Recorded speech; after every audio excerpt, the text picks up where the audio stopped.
Hi guys, my name is Khaylee McCarthy and I'm gonna show you how to do the proper way of sneezing and coughing. Are you ready? Let's do it!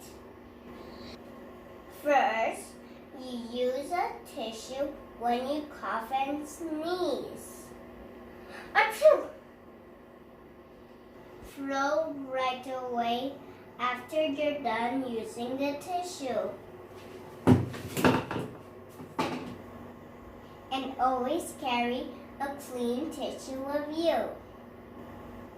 If you don't have a tissue, then use your elbow like this.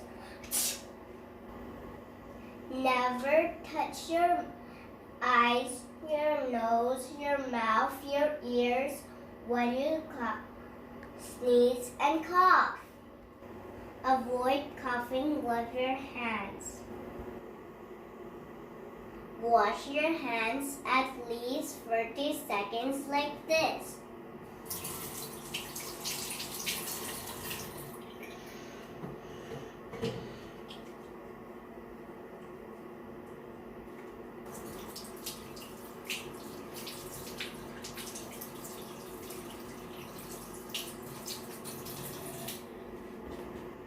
If you don't have water, then use your alcohol or your hand sanitizer.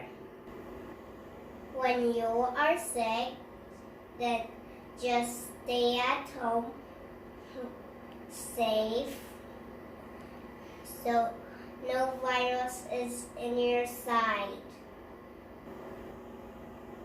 So that's it, guys. Hope you like my video. Bye!